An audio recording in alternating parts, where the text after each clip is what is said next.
Hai guys, kembali lagi bersama podcast Aneka. Hari ini kita akan membahas mengenai isu etika dan juga pelayanan publik. Nah, sudah hadir nih dua teman diskusi aku pada hari ini yang merupakan calon-calon ASN di Kementerian Luar Negeri. Please welcome Kak Karina Saraswati dan Mas Galih Nidias Moro alias Mas Amor. Halo. Selamat siang Kak Karina dan Mas Amor. Selamat siang Jovita. Siang Jovita. Apa kabar nih Mas Amor dan Kak Karina? Baik. Jovita gimana? Baik, alhamdulillah. Mungkin kita masuk langsung ke diskusi aja kali ya. Boleh. Mau cerita dikit nih aku. Kemarin tuh aku baru aja ngurus dokumen di salah satu kantor pemerintahan, tapi ternyata prosedurnya itu agak ribet dan perlu antri cukup lama karena loket yang buka itu cuma satu, sementara yang antri itu banyak banget. Nah, menurut Mas Amor sebagai calon ASN nih, kenapa sih ada masalah kayak gini?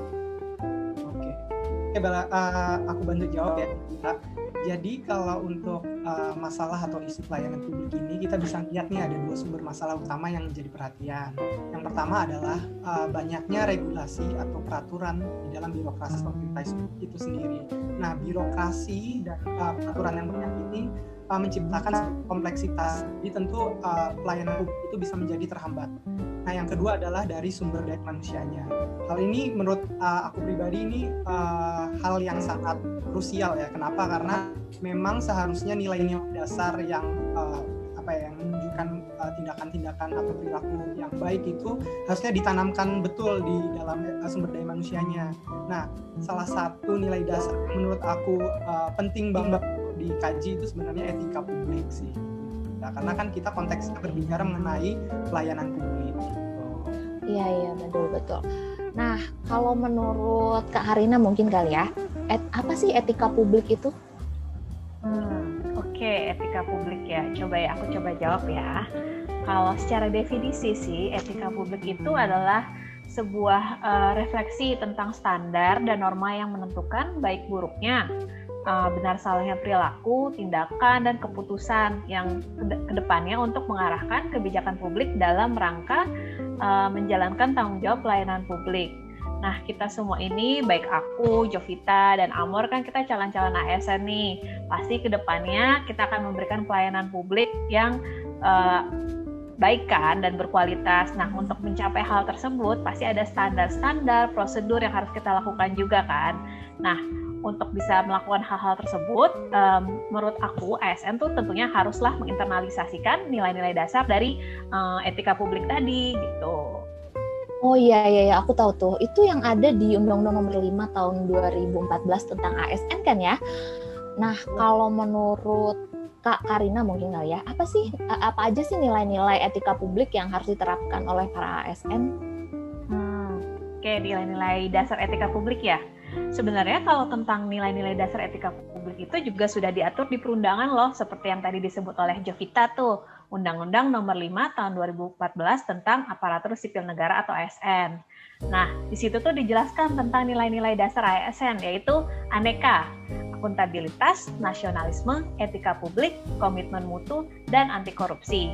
Nah, di undang-undang itu waktu itu dijelaskan tentang satu-satu tentang nilai-nilai tadi. Nah, untuk khusus dengan nilai etika publik itu, dalam undang-undang itu dijelaskan tentang nilai-nilai dasar etika publik serta kode etik dan kode berperilaku dari seorang ASN.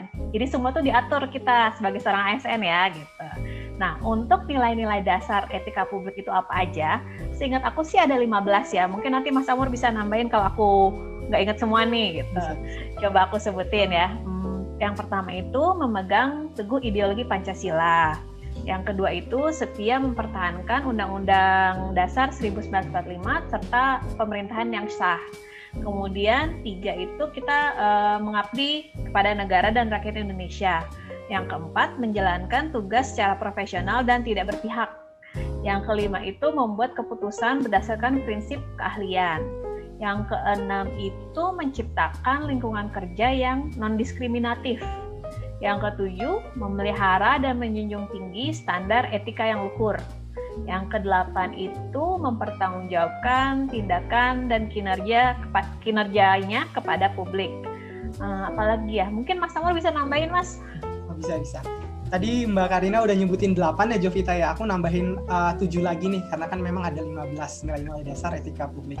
Nah, yang ke-9 itu ada memiliki kemampuan dalam melaksanakan kebijakan dan program pemerintah. Yang ke-10 itu ada memberikan layanan kepada publik secara jujur, tanggap, cepat, tepat, akurat, berdaya guna, berhasil guna, dan santun. Yang ke-11 itu ada mengutamakan kepemimpinan berkualitas tinggi. Terus yang ke-12 ada menghargai komunikasi, konsultasi, dan kerjasama. Yang ke-13 itu mengutamakan pencapaian hasil dan mendorong kinerja pegawai.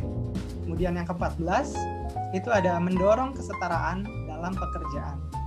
Yang terakhir nih, nomor 15 adalah meningkatkan efektivitas sistem pemerintahan yang demokratis sebagai perangkat sistem karir. Jadi itu ada 15 total gitu, Jovita. Wah, ada cukup banyak juga ya ternyata nilai-nilai dasar etika publik. Tapi yang pasti walaupun banyak itu berguna banget nih buat kita sebagai calon ASN. Nah, lanjut nih Mas Amor. Kalau menurut Mas Amor, modal apa aja sih yang dibutuhkan ASN untuk menanamkan nilai-nilai etika publik di dalam diri mereka masing-masing? Oke, ini pertanyaan bagus ya Jovita ya. Jadi kalau untuk seorang ASN itu dalam menanamkan nilai-nilai etika publik tentunya harus punya 3 modal utama nih Jovita. Nah yang pertama nih akuntabel atau bisa dibilang seorang ASN itu harus memiliki akuntabilitas yang baik. Dari sini kita bisa melihat bagaimana seorang ASN itu bisa mempertanggungjawabkan tugas dan fungsinya yang sudah diamanahkan kepadanya. Kemudian yang kedua itu adalah bagaimana seorang ASN itu harus transparan. Dengan kata lain maksudnya apapun yang dilakukan oleh seorang ASN, bagaimana kinerja yang dilakukan itu harus diketahui publik. Jadi nggak bisa nih kayak misalnya kita seorang ASN melakukan tindak kecurangan diam-diam, tidak boleh. Jadi memang kita harus melakukan sesuatu berdasarkan nilai-nilai kebaikan dan itu juga harus diketahui masyarakat.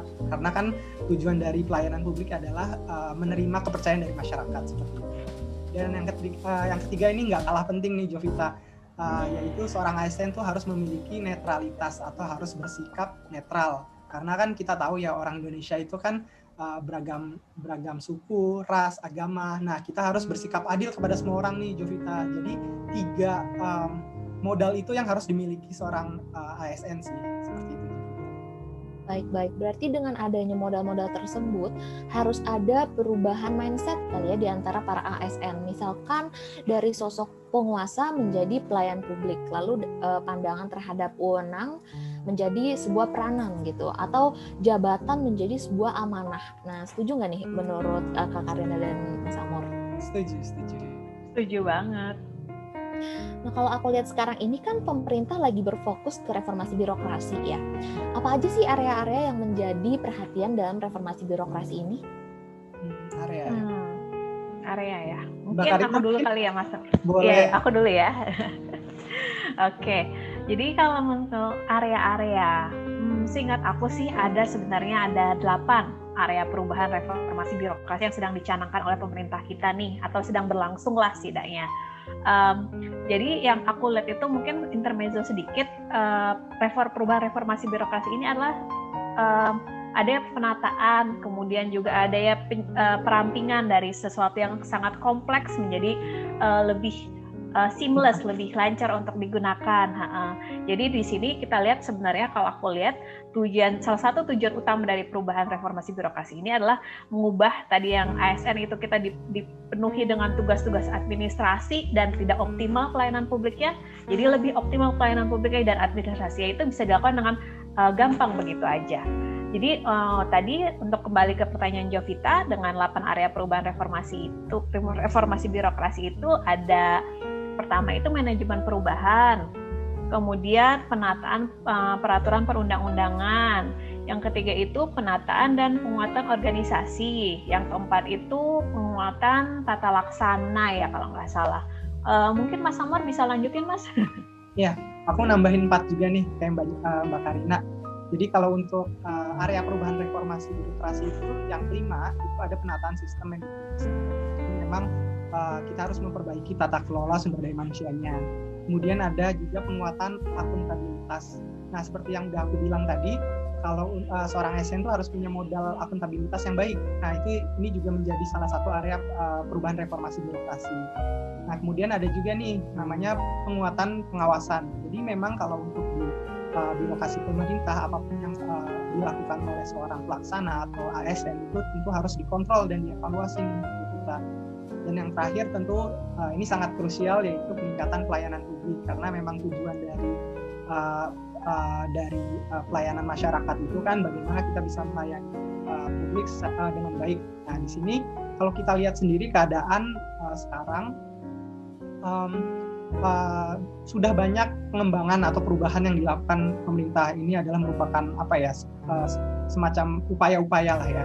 Dan salah satunya yang kita bisa lihat adalah pengembangan sistem teknologi nih. Nah, cuman kita tentu harus memperhatikan Jovita, apakah pengembangan sistem ini sudah terdistribusi dengan baik atau belum, karena memang dalam melakukan pelayanan publik itu kita nggak bisa hanya bercondong kepada kota-kota besar atau instansi pemerintah pusat seperti itu. Jadi memang kita harus secara holistik meningkatkan pelayanan publik gitu sih. Baik. Semoga reformasi birokrasi dapat berjalan dengan lancar ya di Indonesia ini, agar mungkin pelayanan publik menjadi lebih bagus dan nggak ada lagi tuh cerita nanti lama-lama untuk membuat dokumen. Nah, aku jadi paham nih, ternyata etika publik itu sangat penting ya untuk ASN dalam menjalankan tugas-tugasnya. Makasih loh kepada Kak Karina dan Mas Amor yang udah menyempatkan diri berdiskusi bersama aku di episode kali ini. Makasih Mas, makasih Kak. Makasih Jovita. Ya, makasih juga Jovita. Nah, teman-teman gimana nih? Udah pada paham kan tentang etika publik? Kasih tahu aku dong, apa sih ekspektasi kalian terhadap para ASN? Etika publik apa aja yang kalian harapkan dari setiap ASN? Jangan lupa komen di bawah ya. Sekian podcast Aneka hari ini. Sampai jumpa di episode selanjutnya. Bye. Makasih Jovita. Makasih Jovita.